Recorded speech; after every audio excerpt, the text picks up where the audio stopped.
Now, many of you already know that the direct competitor to the Nio ET9, it has to be, of course, the Audi A8, the BMW 7 Series, the Mercedes-Benz S-Class.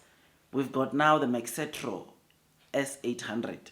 These are the four direct competitors to the Nio ET9. These are the direct competitors of the Nio ET9, and the reason why I'm giving you that intro is that as soon as you notice that these are the units from April to May in Zhejiang, right? From April to May, the ET9 in Zhejiang, as seen on the screen, it sold 191 units. It topped everyone, or most, or if not all, of the new energy vehicle cars in its segment, because 191 sales. Mercedes S-Class came at 182 sales, or BMW 7 Series came at 133. You've got Audi A8 that came at 72. 191. I mean, Nio is selling more than 2 times the kind of the sales that Audi A8 is generating, which is something that is just so great. And this, ladies and gents, by the way, Nio is competing with gas cars here. These are not even electric vehicles like Nio. These are just vehicles that are in the same segment with the Nio ET9. This shows us that Nio is doing absolutely well, because it is surpassing, or it has surpassed, Mercedes-Benz, BMW 7 Series, and Audi A8 in Zhejiang.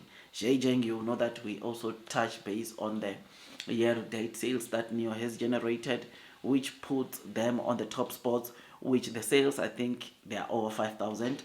We covered, or we did that video over the weekend, which is something that is just so great. So I am happy, man. I am excited to see the Nio dominance in China.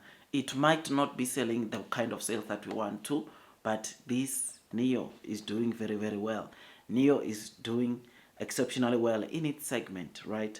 The sub brands are yet to obviously show us their real potential, or their what they are really capable of. But Envoy has started showing that with just one model they are capable of delivering 10,000 cars, and hopefully we get to see the 10,000 coming back very soon, especially with an introduction of the Envoy L90. So I am happy, man. And like I said, I thought I'd come and give you this quick update.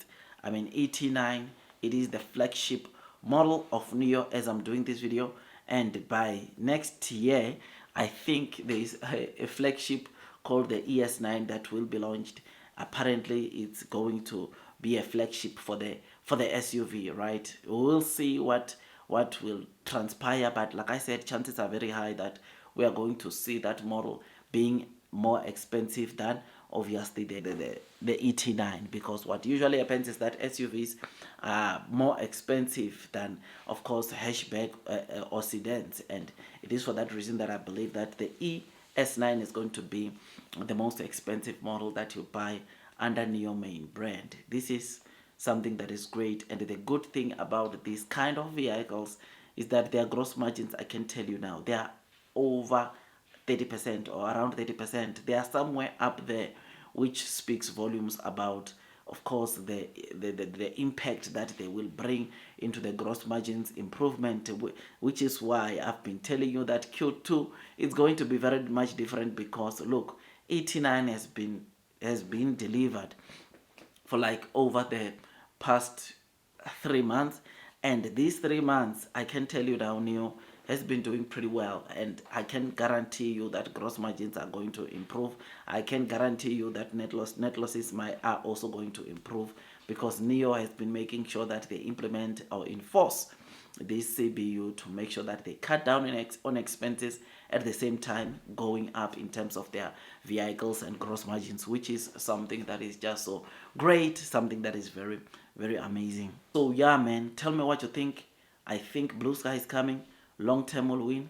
Those that are persevering throughout the headwinds, the share price will most definitely be rewarded with time. I mean, it takes me some time to make videos like this, and all I ask from you is to give it a thumbs up, so that at least you can be notified by YouTube every time I drop a new content. Blue sky will come, long term will win. And if this ET9 is generating this kind of sales in Zhejiang, you can imagine the kind of sales that we are seeing onto other cities like Shanghai and all the others. I mean, that's where Nio it's present the most, right? Guangdong. Nio also does very well there. And I have no doubt in my mind that we are going to see the graph rising from here, which is why low trading price that I see, I take as an opportunity to increase my holdings because I know one thing, and that is blue sky is coming. So I remain. The share price might be telling otherwise, might be telling us otherwise, but as I've said in the previous video, I'll say it again. I'm looking at buying some shares of Nio this week or next week, somewhere between 300 to 1,000 shares. I'll be loading the boat because I know it's a no-brainer. We're going to be rewarded on this stock. Like, share, subscribe, hit that notification bell so that at least you can be notified by YouTube every time I drop a new one. I will see you on the next one, my dear friends. That is all from me, and God bless you all.